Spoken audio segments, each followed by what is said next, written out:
नमस्कार, मैं सुबोध कुमार सिंह।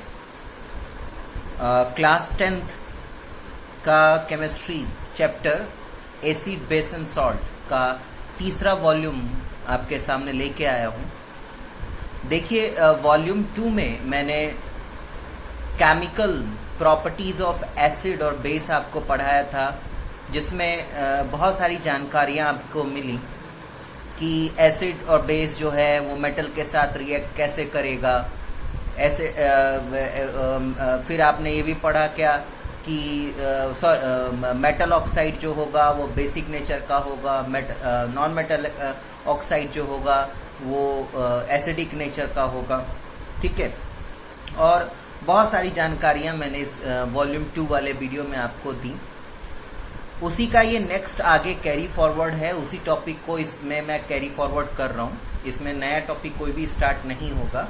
हम अभी भी एसिड बेस के कुछ केमिकल प्रॉपर्टीज और उससे रिलेटेड टर्म्स की बातें करेंगे। ठीक है, तो जैसा कि आपको स्क्रीन पे दिख रहा है, पहला क्वेश्चन इस वीडियो का ये है कि हम लोगों ने बहुत सारी चीज़ें पढ़ी कि एसिड जो है वो जब मेटल के साथ रिएक्ट करता है तो मेटेलिक सॉल्ट और H2 गैस रिलीज करता है। On the other hand base भी मेटल के साथ रिएक्ट करता है तो मेटल सॉल्ट और H2 गैस रिलीज करता है।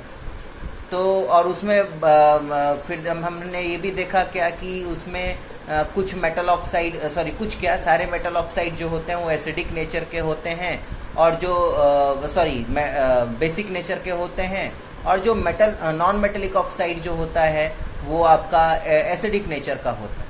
ठीक है, अब अभी तक तो हम लोग सारी चीज़ें हम डिफरेंस पढ़ रहे थे कि ये इसके साथ रिएक्ट करेगा, एसिड तो ये चीज़ फॉलो अप करेगा, बेस इसके साथ रिएक्ट करेगा तो ये चीज़ फॉलो अप करेगा, और दोनों चीज़ में कुछ ना कुछ अंतर हुआ करती थी।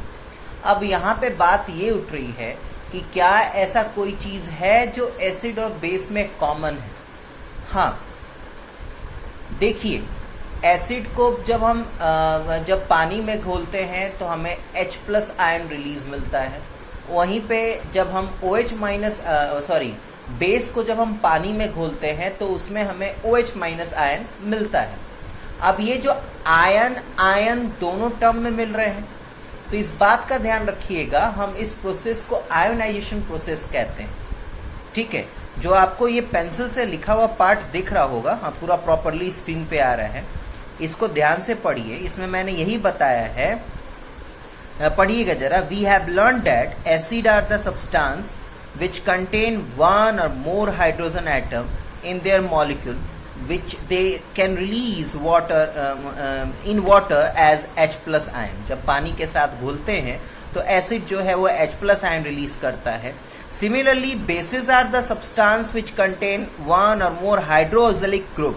OH- आयन को हाइड्रोक्सिलिक ग्रुप कहते हैं। ठीक है, हाइड्रोक्सिलिक आयंस भी कहते हैं। ये हाइड्रोक्सिलिक ग्रुप नाम आपको कार्बोनेट्स कंपाउंड जब मैं पढ़ाऊंगा तब ज़्यादा डिटेल में जाएंगे। अभी करेंटली बस इतना जानिए कि OH- आयन को आप हाइड्रोक्सिलिक आयन भी कह सकते हैं, हाइड्रोक्सिलिक ग्रुप भी कह सकते हैं। ठीक है, in their molecule and can be release them in water as OH- ion. Since the ions are the carrier of charge, therefore the aqueous solution of the both acid and bases are conducting in nature. ठीक है, तो इसी कारण हम ये कह सकते हैं क्या कि दोनों का दोनों जो डाइल्यूशन प्रोसेस है, क्योंकि इसमें आयंस फॉर्म हो रहे हैं तो इसी कारण इसको आयोनाइजेशन प्रोसेस भी कहा जाता है। और दोनों के दोनों जो डाइल्यूट फॉर्म में होंगे तो इलेक्ट्रिसिटी भी कंडक्ट करेंगे। इस बात का ध्यान रखिएगा। जब एसिड नॉर्मली ऐसे गुड कंडक्टर ऑफ इलेक्ट्रिसिटी नहीं होता, on the other hand base भी आपका गुड कंडक्टर ऑफ इलेक्ट्रिसिटी नहीं होता। जब इसको पानी में घोलते हैं तभी जाके ये कंडक्टर बनते हैं, और उसका आपको क्यों ऐसा हो रहा है उसका भी रीजन आपको पता चल गया, क्योंकि पानी में घोलने के बाद ही ये अपने अपने रिस्पेक्टिव आयंस को रिलीज करते हैं।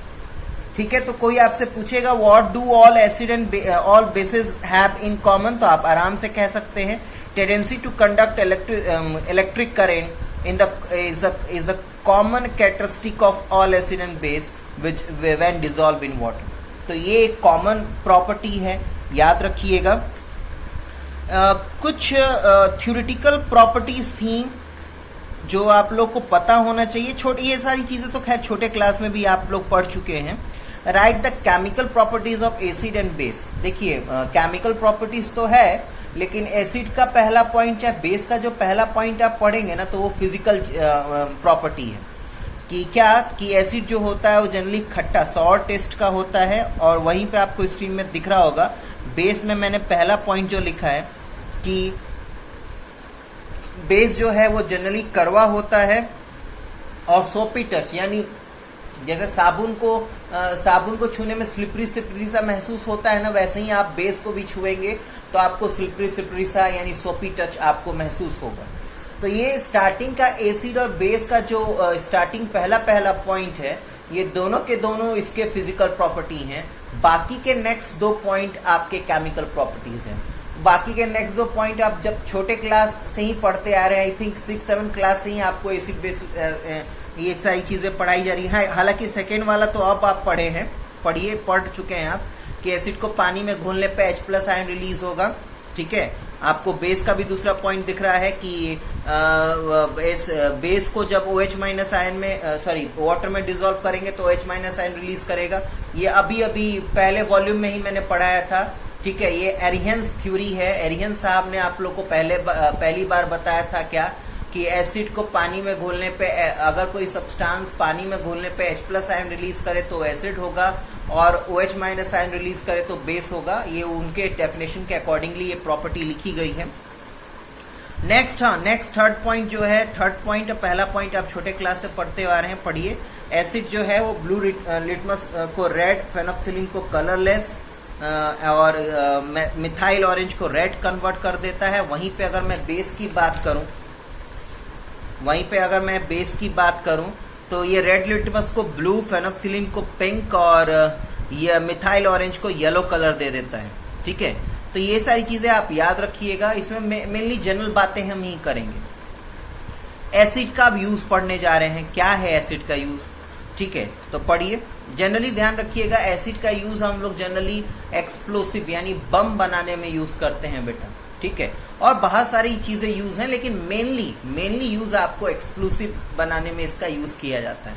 पढ़िए।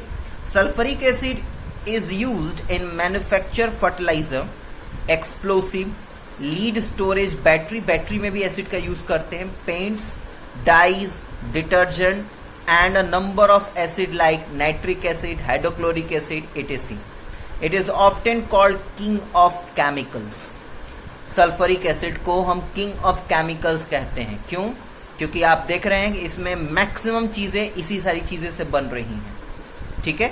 नाइट्रिक एसिड का यूज हम एक्सप्लोसिव बनाने में यूज करते हैं। देखिए पढ़िए। Nitric acid is also in the manufacture of TNT और पेरिक एसिड।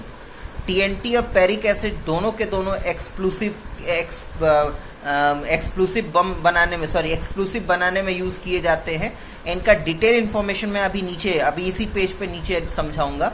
इतना भी फिलहाल ध्यान से पढ़िए कि नाइट्रिक एसिड का यूज किन चीजों में बनाने में यूज किया जाता है। TNT, picric acid, dynamite which are also explosive, A mixture of 3 part of concentrated HCl। हाँ, अब ये जो चीज आप पढ़ने जा रहे हैं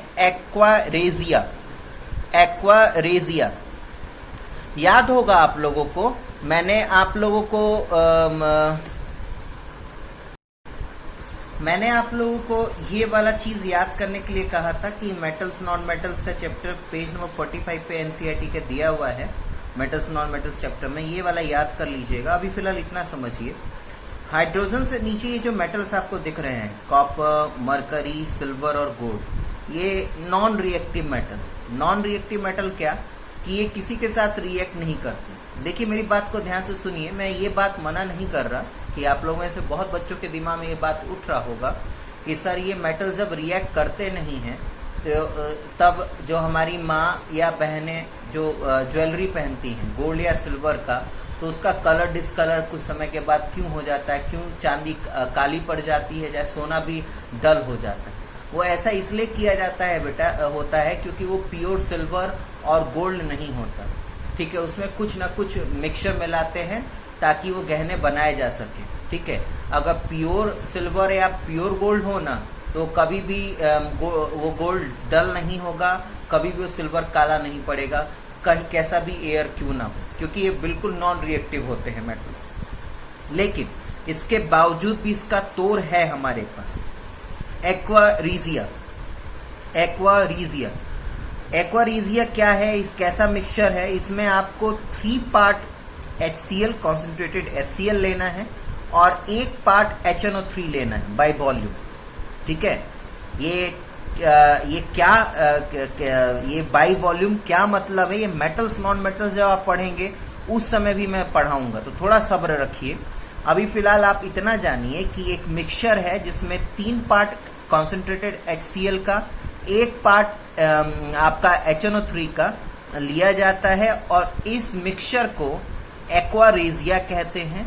और ये सोच लीजिए कि ये जो नॉन रिएक्टिव मेटल आप पढ़ रहे होंगे, गोल्ड और प्लैटिनम, ठीक है, गोल्ड और प्लैटिनम दोनों के दोनों बिल्कुल नॉन रिएक्टिव मेटल हैं, इनको भी डिसॉल्व कर देता है। ठीक है, तो इस बात का ध्यान रखिएगा। नाइट्रिक एसिड जो है वो मेनली एक्सप्लोसिव बम बनाने में और इसको एक मिक्सचर बनाने में यूज करते हैं जिसका एक्वारेजिया नाम है, जिसमें ये 1 पार्ट आप नाइट्रिक एसिड यानी HNO3 का लेते हैं, 3 पार्ट आप HCl का लेते हैं और ये इतना इफेक्टिव मिक्सचर है कि आपके गोल्ड और प्लैटिनम जैसे मेटल को भी ये डिसॉल्व कर देगा। Next, hydrochloric acid. ये देखिए, जब हम बात करते हैं ना कि यूजेस ऑफ एसिड, तो यूजेस ऑफ एसिड में आपको जो हार्ड एसिड है, जो मतलब हार्ड एसिड कहने का मतलब क्या है कि स्ट्रॉन्ग एसिड है ना, उनका यूज पता होना चाहिए। ठीक है, उनका यूज पता होना चाहिए। तो आपको सल्फरिक एसिड का यूज पता चल गया, आपको नाइट्रिक एसिड का यूज पता चल गया, आपको हाइड्रोक्लोरिक एसिड का यूज देखिए। हाइड्रोक्लोरिक एसिड इज बहुत इतना ज्यादा फ्रीक्वेंटली इसको मेडिसिन में यूज करते हैं बेटा, मेडिसिन में यूज करते हैं, मैं आपको बता रहा हूं। ठीक है, hydrochloric acid is used in the manufacture of chloride in medicine, in cleaning of metal surface to be electroplated and also for preparing aquaresia। Hydrochloric acid अभी ऊपर ही मैंने बताया। ठीक है, हाइड्रोक्लोरिक एसिड मैंने ऊपर ही आपको बताया कि एक एक्वारेजिया नाम का मिक्सचर बनाते हैं जिसमें 1 पार्ट HNO3 यानी नाइट्रिक एसिड का होता है और 3 पार्ट हाइड्रोक्लोरिक एसिड का होता है। तो उसको आप एक्वारेजिया में बनाने में हेल्प करता ही है, इलेक्ट्रोप्लेटिंग में भी हेल्प करता है और साथ साथ में सबसे ज्यादा ये मेडिसिन में यूज किया जाता है। ठीक है, अब आइए हम TNT और पिसरिक एसिड के बारे में कुछ पढ़ें। सल्फरिक एसिड जब स्टार्टिंग किया था उसी समय सल्फरिक एसिड कह रहा हूं मैं, नाइट्रिक एसिड जब पढ़ा रहा था तो उसी में मैंने ये सारी दोनों चीजों के बारे में जिक्र किया था। TNT का ये फुल फॉर्म होता है ट्री नाइट्रोटोलुइन। इसका ये फॉर्मूला है H2NO2 थ्राइस, ये ब्रैकेट में डाल के 3 लिखते हैं तो इसको थ्राइस THRIC पढ़ते हैं। ठीक है, तो एक्सप्लोसिव है, TNT का फुल फॉर्म है, ये केमिकल फॉर्मूला है। ठीक है, ferric acid it is an explosive. ठीक है, इसका केमिकल फॉर्मूला क्या होता है बेटा, इसका केमिकल फॉर्मूला होता है C6H3N3O7। ठीक है, ग्रीक वर्ड से निकला है पेसरिक, इसका मीनिंग होता है बिटर। ठीक है, ग्रीक वर्ड से निकला है और इसका मीनिंग होता है बिटर। बिटर कड़वा होता है, लेकिन ध्यान रखिएगा कड़वा है इसका ये मतलब नहीं कि बेस है, ये एसिडिक है। ठीक है, आगे बढ़े। What do you mean by the dilution of acid और बेस? डाइल्यूशन का मतलब क्या होता है? डाइल्यूट करना का मतलब होता है कि उसके कॉन्सेंट्रेशन को भंग करना। ठीक है, मान लिया कि कोई चीज बहुत गाढ़ी है, जैसे मान लिया कि छोटा सा घर के एग्जाम्पल देके मैं समझाऊं। माँ ने दाल बनाया और वो दाल अगर ज्यादा गाढ़ी होती है ना तो उसमें वो पानी मिला के उसको उस दाल को पतला किया जाता है। पतला किया जाता है दैट सिंपली मीन्स कि उसको डाइल्यूट किया जा रहा है।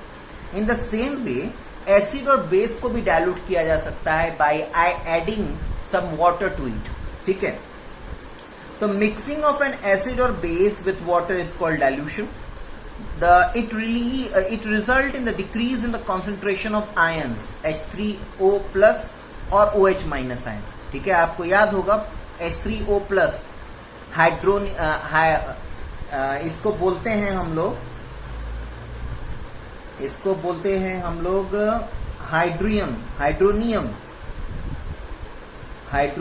Ion HYDRONIUM।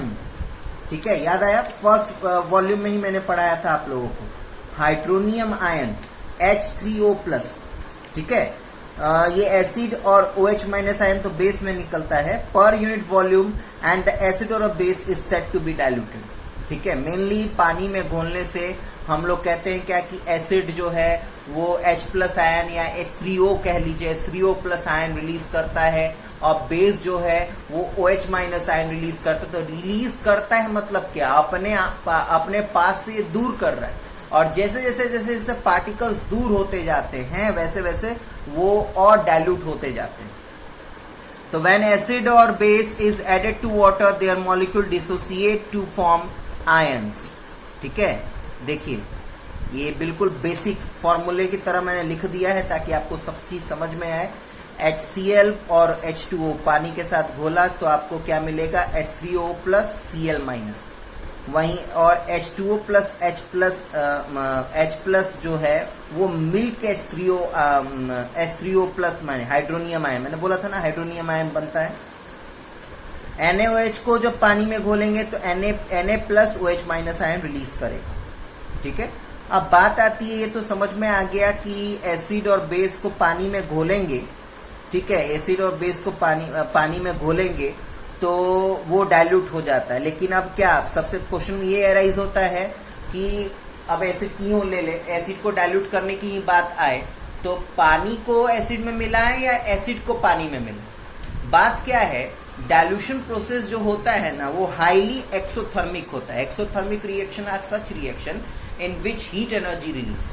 ठीक है, तो कहने का मतलब क्या है कि अगर आप एसिड रख लीजिए, अगर उसमें पानी मिलाएंगे ना तो वो पानी घुलेगा ही नहीं, एसिड के ऊपर वाले सरफेस पे ही गिर के वो इतना हाईली रिएक्शन करेगा कि वो हीट एनर्जी इतना जबरदस्त निकलेगा कि आपका हाथ जल जाएगा, आपका बीकर टूट सकता है। तो आपका सबसे सेफ जोन जो है डाइल्यूट करने का कि आप पानी को एसिड बेस में मत मिलाइए, थोड़ा थोड़ा करके एसिड या बेस को पानी में मिलाइए और लगातार उसको स्टीरिंग करना है, यानी उसको घोलते भी रहना है साथ साथ। सिर्फ ये नहीं कि बूंद बूंद बूंद बूंद करके एसिड पानी में डालते जा रहे हैं, साथ साथ में आपको उसको घोलना भी है। पढ़िए, dissolving an acid or a base in water is a highly exothermic reaction. So care must be taken while doing it. The acid must always be added slowly to water with constant stirring. ठीक है? Water should not be added to concentrated acid. ठीक है, acid ही नहीं, base में से के साथ भी आप तुरंत पानी उसमें नहीं मिला सकते। पानी मिलाने पे वो इतना ज्यादा इफेक्टिवली रिएक्ट करेगा कि वो बर्तन भी टूट सकता है और इवन आपको नुकसान, आपके हाथों को आप जला भी सकता है। Water should not be added to concentrated acid because of if water is added, the heat generated may cause the mixture to splash, scattered out and cause burn. ठीक, next neutralisation reaction. Neutralisation reaction बेटा पढ़ते पढ़ते आप लोगों का बुढ़ापा आ गया। Neutralisation reaction ऐसा रिएक्शन होता है जिसमें एसिड और बेस मिलके सॉल्ट और वाटर बनाते हैं। ठीक है, तो वही चीज यहाँ पे दिया हुआ है, पढ़ लीजिएगा। मैं आपको नई चीज बता रहा हूँ, इसमें नई चीज क्या है।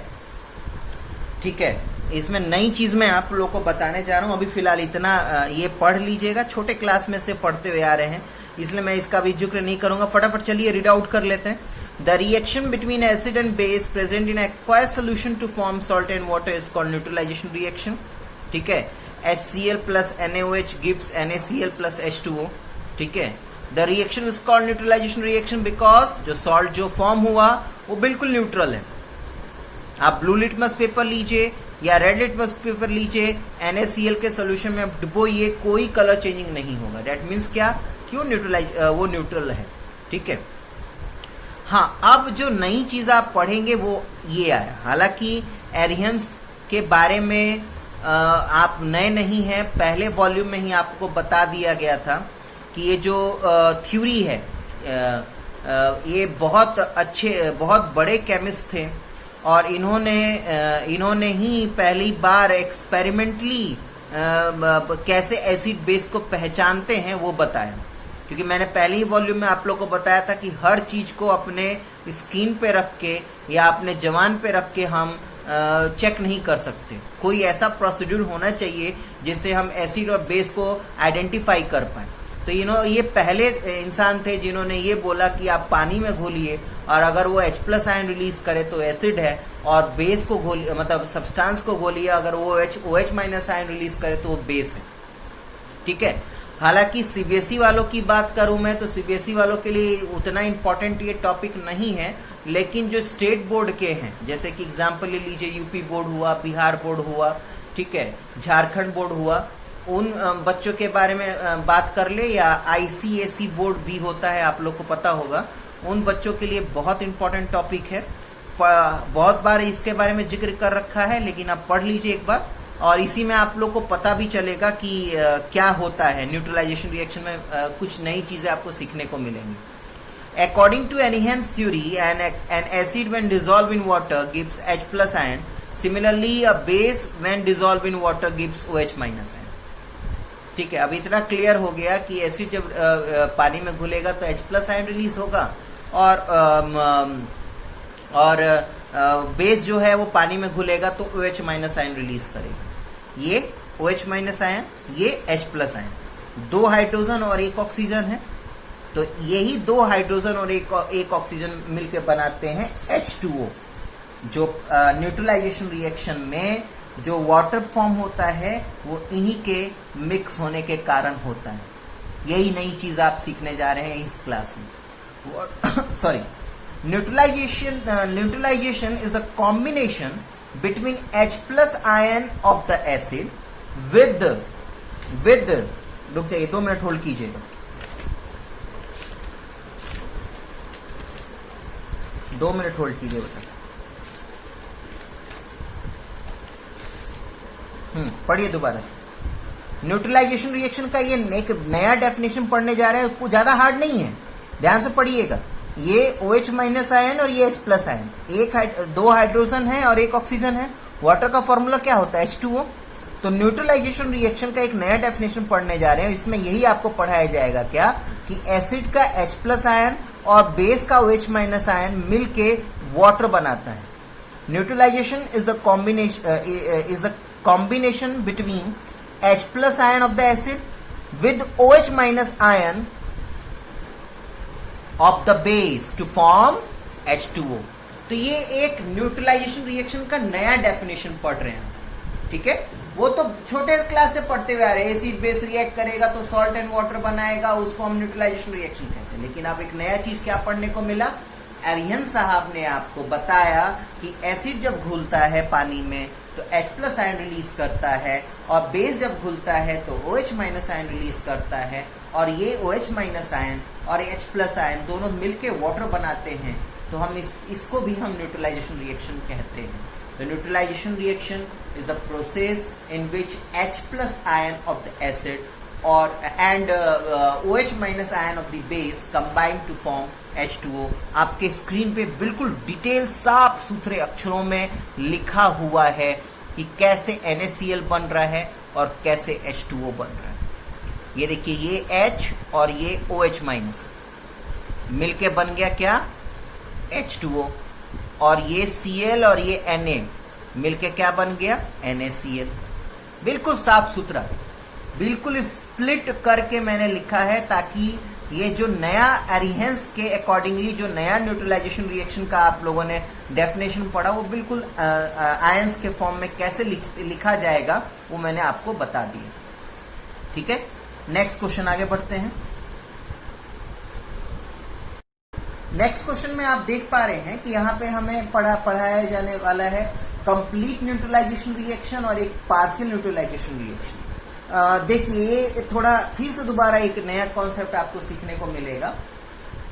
देखिए, एसिड और बेस की बात करें तो सिर्फ NaOH और HCl ही तो हमारे पास, HCl ही एक एसिड नहीं है और ना ही NaOH ही मेरे पास सिर्फ बेस है।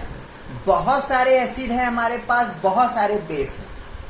तो कुछ एसिड और बेस ऐसे होते हैं बेटा जो कंप्लीटली न्यूट्रलाइज एक दूसरे को नहीं कर पाते। होता क्या है कि अगर आप स्ट्रॉन्ग एसिड और वीक बेस के साथ रिएक्शन कराएंगे तो ओवरऑल रूल के अकॉर्डिंगली न्यूट्रलाइजेशन रिएक्शन होगा, लेकिन वो जो सॉल्ट होगा ना, वो न्यूट्रल नहीं नेचर का होगा, वो एसिडिक नेचर का होगा। ऑन दी अदर हैंड, अगर आप स्ट्रॉन्ग बेस और वीक एसिड के साथ रिएक्शन कराएंगे तो न्यूट्रल रिएक्शन होगा, लेकिन वो जो सॉल्ट होगा उसमें अभी भी बेसिक नेचर आप पाएंगे। यानी कहने का मतलब क्या है कि जो न्यूट्रलाइजेशन रिएक्शन हो रहा है वो सॉरी वो पार्शियली हो रहा है। चलें आगे बढ़े तो पढ़िए। पहले तो हम बात करते हैं कंप्लीट न्यूट्रलाइजेशन रिएक्शन किसको कहा जा रहा है, जो आप छोटे क्लास से पढ़ते हुए आ रहे हैं। When both acid and base are strong then neutralisation is complete. It means that H+ ions of acid have completely combined with OH- ion of the base। ठीक है, जैसे कि आपको ये स्क्रीन पे दिख रहा है, ये भी स्ट्रॉन्ग एसिड। ध्यान रखिएगा, कंप्लीट न्यूट्रलाइजेशन रिएक्शन अगर आपको कराना है तो दोनों चीज स्ट्रॉन्ग होना चाहिए। अब पार्शियल न्यूट्रलाइजेशन रिएक्शन में पहले हम एसिडिक न्यूट्रलाइजेशन रिएक्शन के बारे में पढ़ेंगे। एसिडिक न्यूट्रलाइजेशन रिएक्शन में आप स्ट्रॉन्ग एसिड जो होता है वो रिएक्ट करेगा वीक बेस के साथ। Then solution which we obtain after reaction is acidic in nature. इसका क्या मतलब है? इसका ये मतलब है कि जो H+ आयन एसिड ने रिलीज किया वो अभी भी सोल्यूशन में प्रेजेंट है। ठीक है, वो बेस जो है वो इतना काबिल नहीं है कि वो एसिड के सारे H+ आयन अपना वो बेस जो है वो इतना उसके पास कैपेसिटी नहीं है कि इतना ज़्यादा OH- आयन रिलीज कर सके कि दिया हुआ जो स्ट्रॉन्ग एसिड जो H+ आयन रिलीज कर रहा है वो सबके सबको न्यूट्रलाइज मतलब रिएक्ट करके उसके साथ कंबाइन करके H2O बना सके। अब होता क्या है कि स्ट्रॉन्ग एसिड अपना H+ आयन रिलीज करता जाएगा और वीक बेस के पास इतना OH- आयन बेस आयन ही नहीं है, तो करता क्या है कि वो पार्शियली कुछ H+ आयन एसिड के H+ आयन के साथ कंबाइन करके वाटर बना देता है, और जो अब बेस के पास OH- आयन बचा ही नहीं है तो एसिड के H+ आयन के साथ वो कैसे कंबाइन करेंगे। तो होता क्या है कि इसी सिचुएशन में सोल्यूशन में H+ आयन रह जाते हैं और वो जो सोल्यूशन होता है, वो जो सॉल्ट आपको मिलता है उसमें अभी भी एसिडिक नेचर होता है। एक बार दोबारा से पढ़िए। When strong acid react with weak base then solution which we obtain after reaction is acidic in nature. It means that solution still contain some H+ ion not involved in the formation of H2O molecule। ठीक है, एक ये आप equation है, याद कर लीजिएगा। On in the same वे मैंने अब क्या किया, मैंने बेसिक न्यूट्रलाइजेशन रिएक्शन पढ़ रहे हैं हम लोग। तो बेसिक न्यूट्रलाइजेशन रिएक्शन अब क्या है मतलब बाबू, इसमें स्ट्रॉन्ग बेस होगा और वीक एसिड होगा। अब वही कहानी सेम यहाँ पे भी होगा। अब बेस जो है वो स्ट्रॉन्ग है, वो ज़्यादा से ज़्यादा OH- आयन रिलीज कर देगा, उधर एसिड जो है वीक है, वो H+ आयन उतने क्वांटिटी में रिलीज कर नहीं पाएगा। तो होगा क्या कि कुछ जो एसिड के H+ आयन, वीक एसिड के H+ आयन है, वो कुछ स्ट्रॉन्ग बेस के OH- आयन के साथ कंबाइन करके H2O बना देंगे। बाकी जो OH- आयन जो स्ट्रॉन्ग बेस के हैं वो ऐसे ही सोल्यूशन में रह जाएंगे। इसलिए जो सोल्यूशन होगा वो न्यूट्रलाइज तो होगा लेकिन पार्शियली बेसिक भी होगा। पढ़िए। When a strong base react with a weak acid then solution obtained after reaction is basic in nature. In other words, the solution is still contains some free OH minus ion not involved in the formation of H2O molecule. ठीक है, चलिए अब आपका ये question जो है वो इस टॉपिक का और इस वीडियो का लास्ट क्वेश्चन है. Write practical application of neutralisation reaction. Neutralisation reaction पढ़ा आपने, अब इसका प्रैक्टिकली हम एग्जाम्पल यानी अपने डे टू डे लाइफ में एग्जाम्पल ढूंढेंगे. देखिए आज के डेट में सबसे ज़्यादा लोग गैस के बीमारी से जूझ रहे हैं. मैक्सिमम लोगों को गैस का प्रॉब्लम होता है. इवन अगर मैं जनरली बात करूं तो बूढ़े लोगों को तो होता ही होता है. होता क्या है कि काफ़ी देर तक खाली पेट होने से मैं ज़्यादा बायो आप लोग को नहीं पता तो बायो के मैं घुसूंगा भी नहीं. आप लोग को पता है कि स्टमक जो है हमारा वो हाइड्रोक्लोरिक एसिड रिलीज करता है. अब होता क्या है कि ज़्यादा देर तक अगर हम लोग खाली पेट रहे यानी सुबह का ब्रेकफास्ट ना लें या लेट सपोज कि ब्रेकफास्ट लेने के बाद शाम तक हम खाना ही ना खा पाएं और हमारा पेट जो खाली रह जाता है तो स्टमक तो देखिए जो भगवान की बनाई हुई सारी चीज़ें जो है ना वो अपने तरीके तरफ से सिस्टमेटिक ढंग से चलते रहेंगे. आप खाना खाएं चाहे ना खाएं आपका पेट हाइड्रोक्लोरिक एसिड रिलीज करता रहेगा. अब हुआ क्या कि खाना रहेगा तब तो ठीक है, जो आगे बायो में जो चीज़ होती हो तो होगा, लेकिन अगर खाली पेट हुआ तो वो हाइड्रोक्लोरिक एसिड स्टमक में गैस बनाना स्टार्ट करता है. अब यानी कहने का मतलब क्या है कि आपका स्टमक जो है वो पूरा का पूरा एसिडिक नेचर का हो जाता है. अब यहाँ पे न्यूट्रलाइजेशन रिएक्शन का क्या योगदान है. अब अगर आपको अपने गैस्ट्रिक यानी वो जो स्टमक पेन हुआ या गैस जो प्रोड्यूस हो रहा है स्टमक में वो किसके कारण हो रहा है, हाइड्रोक्लोरिक एसिड के कारण. अब आपको ये बात पता है कि जब एसिड के साथ बेस रिएक्ट करता है तो न्यूट्रलाइज कर देता है, तो आप ये क्या करेंगे, आप बेस खाएंगे या पिएंगे. ठीक है, तो पढ़िए. People particularly of old age suffer from acidity problem in the stomach which is caused mainly due to the release of excessive gastric juice containing HCl. ठीक है, the acidity is neutralized by antacid tablets which contain sodium hydrogen carbonate, baking soda, magnesium hydroxide, milk of magnesia, aluminium hydroxide. ये सारे base के नाम हैं बेटा. Antacid नाम का मार्केट में टैबलेट आता है, आप लोग 10th क्लास में आ चुके हैं. ये टैबलेट जनरली तब किया जाता, डॉक्टर आपको देते हैं जब आप पेट दर्द या आपको गैस से प्रॉब्लम हो. एंटासिड नाम का बेटा टैबलेट आता, तो that antacid contain what, that antacid contain milk of magnesia जिसको हम मैग्नीशियम हाइड्रोक्साइड कहते हैं, बेकिंग सोडा होता है उसमें या एल्युमिनियम हाइड्रोक्साइड होता है उसमें. ये सारे के सारे बेस हैं. ठीक है, नेक्स्ट हम लोग बचपन में आप लोग बहुत बार खेले होंगे और गलती से आपको या तो मधुमक्खी या चींटी काट दी होगी तो उसमें हल्का हल्का जलन का महसूस होता है. ठीक है, तो जलन का महसूस होता है तो आप लोगों ने ये काम भी किया होगा कि उस जलन से वो होने के लिए रिलीफ पाने के लिए हम लोग करते क्या है कि उस पूरे पोर्शन को जहाँ पे चींटी ने या मधुमक्खी ने हमें काट दिया है उसको या तो साबुन से रगड़ के धो दीजिए. अब साबुन से रगड़ के धोना है तो ध्यान रखिएगा. देखिए बात को समझिए, मैंने पहले ही वॉल्यूम में आप लोगों को सिखाया था क्या कि स्ट्रॉन्ग एसिड और स्ट्रॉन्ग बेस दोनों के दोनों आपके स्किन के लिए प्रॉब्लम करेंगे. अब बीज जो हैं यानी मधुमक्खी हैं और जो एंट है उनके डंक में फॉर्मिक एसिड होता है. अब वो फॉर्मिक एसिड इतना हार्ड नहीं होता कि आपका जान ले लेगा, वो हल्का हल्का जलन पैदा करेगा. अब मैंने क्या कहा कि अगर आपको जलन से रिलीफ पाना है तो आपको साबुन से उस पोर्शन को धो देना. अब साबुन आपके घर में दो तरीके का होता है, एक कपड़े धोने वाला, एक नहाने वाला.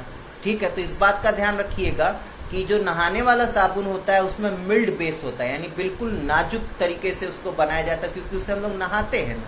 लेकिन जो कपड़े धोने वाला बेस होता है उसमें स्ट्रॉन्ग बेस होता है. तो इत्तेफाक से कभी भी फ्यूचर में इस तरीके का प्रॉब्लम हो तो आप लोग क्या कीजिए, आप लोग नहाने वाले साबुन से उस पोर्शन को धोइएगा, कपड़े धोने वाले साबुन से मत धोइएगा. कपड़े धोने वाले साबुन से अगर धो भी दे तो उसमें स्ट्रॉन्ग बेस होता है। अब फॉर्मिक एसिड क्या होगा, फॉर्मिक एसिड होता है वीक। तो इस बात का ध्यान रखिएगा, आपको रिलीफ तब मिलेगा जब वो completely neutralisation reaction take place होगा। इसलिए पहले ही पढ़ा दिया गया है, इसलिए पहले ही सारी चीजों को पढ़ा दिया गया है। रिलीफ कब मिलेगा, रिलीफ तब मिलेगा जब आपको कंप्लीटली न्यूट्रलाइजेशन रिएक्शन होगा। अब आपके चींटी ने चाहे उसने ये इसने क्या कहते हैं, मधुमक्खी ने आपको आपके स्किन में डंक के द्वारा क्या डाल दिया, फॉर्मिक एसिड जो कि वीक है, ठीक है, और आप उस पर क्या लगा दिए, कपड़ा धोने वाला साबुन जो कि स्ट्रॉन्ग बेस है। अब स्ट्रॉन्ग बेस और वीक एसिड मिलके क्या बनाएगा, बेसिक न्यूट्रलाइजेशन रिएक्शन, यानी उसमें अभी भी बेस प्रेजेंट रहेगा। अभी भी बेस प्रेजेंट रहेगा तो रिलीफ नहीं मिलेगा। तो कभी भी इस तरीके का काम कीजिए तो कपड़े धोने वाला साबुन मत रगड़िए, नहाने वाला साबुन रगड़िए। और नहीं तो सबसे बड़ा अच्छा समाधान है ये करना, क्या उसको कहते हैं, क्या उसको कहते हैं जी, कॉलगेट नहीं, मतलब ब्रश करने वाला जो टूथपेस्ट होता है उसको भी आप लोग उसमें रगड़ सकते हैं, क्योंकि टूथपेस्ट में भी बेस मिला हुआ रहता है। Next, in the same way sting of wasps, ये भी एक मधुमक्खी की तरह पीली पीली सी ही होती है, ठीक है, ठेठ देहाती लैंग्वेज में हड्डा कहते हैं इसको। Contain an alkali and their poison effect can be neutralise by an acid like acetic acid. अब देखिए कितना अलग अलग चीज है। जो मधुमक्खी है उसमें होता है फॉर्मिक एसिड और इसके डंक में क्या होता है, अल्कली यानी स्ट्रॉन्ग बेस। तो देखिए पढ़ने का क्या मतलब, अगर आप पढ़े लिखे हैं तो आपको पता होगा कि कहाँ पे क्या चीज अप्लाई करना है।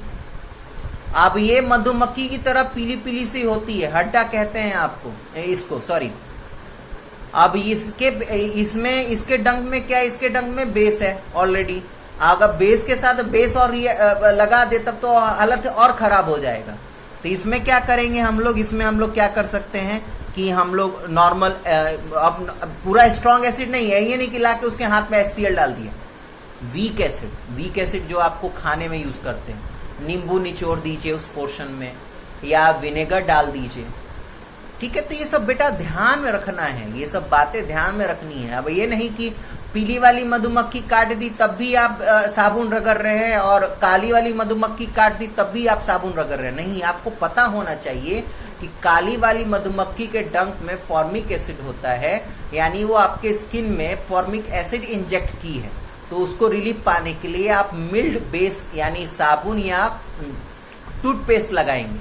अगर आपको पीली वाली अगर वो क्या कहते हैं, मधुमक्खी नहीं कहते, वो पीली वाली हड्डा कहते हैं, डेट इज नॉट अ मधुमक्खी। अगर हिंदी में बोले तो डेट इज कॉल्ड हड्डा। तो अगर हड्डा आपको काटता है तो आपको साबुन से नहीं रगड़ना उसको, उस पर विनेगर डालना है या नींबू निचोड़ दीजिए, खट्टा कुछ भी डालिए, दही डाल दीजिए, लेकिन वो दही ज्यादा खट्टी होनी चाहिए तो ज्यादा इफेक्टिव होगा, ठीक है। नेक्स्ट, ये आज के डेट में बहुत ही ज़्यादा फार्मर जो है हमारे वो फेस कर रहे हैं। आप लोगों ने छोटे क्लास में पढ़ा होगा एसिड रेन। अब क्या है कि पॉल्यूशन इतना बढ़ता जा रहा है कि कार्बन मोनोऑक्साइड, सल्फर डाइऑक्साइड, ये सब क्लाउड के साथ मिलके बारिश के साथ आ रहे हैं और वो जो पानी आ रहा है वो एसिडिक आ रहा है और हमारे खेतों को क्या बना दे रहा है, एसिडिक। अब हमारे खेतों को जब उसने एसिडिक बना दिया तो अब खेत को न्यूट्रलाइज करने के लिए क्या मिलाना पड़ेगा, बेस। तो farmer generally neutralise the effect of acidity in the soil caused by acid rain by adding slaked lime, चूना पानी, कैल्शियम हाइड्रोक्साइड। पहले के जमाने में बेटा मम्मी पापा से पूछ लीजिएगा, आज के डेट में तो डिस्टेम्पर पेंट पता नहीं क्या क्या निकल गया, लेकिन पहले के ज़माने में हम लोग चूना यानी कैल्शियम हाइड्रोक्साइड दीवारों पे लगाए जाते हैं, उसी चीज़ के बारे में यहाँ पे बोला जा रहा है। तो फार्मर करते क्या है, एसिड रेन अगर हो जाता है, उनको अगर ये बातें पता चल जाती हैं कि उनका खेत जो है वो एसिडिक हो गया है, तो उसको न्यूट्रलाइज करने के लिए वो कैल्शियम हाइड्रोक्साइड स्प्रेड करते हैं, ठीक है। तो यहाँ पे जो टॉपिक था chemical properties of acid and base वो कंप्लीट हुआ। नेक्स्ट टॉपिक जो आपको पीएच दिख रहा है यहाँ पे, वो आपको हम नेक्स्ट वीडियो में मैं पढ़ाऊंगा। तब तक अपना ध्यान रखिए, घर में रहिए, और आपको लोगों को मैं बार बार कहता हूँ कि पढ़ाई पे ध्यान दो बेटा, बिल्कुल पढ़ाई पे ध्यान दो। चलिए, धन्यवाद।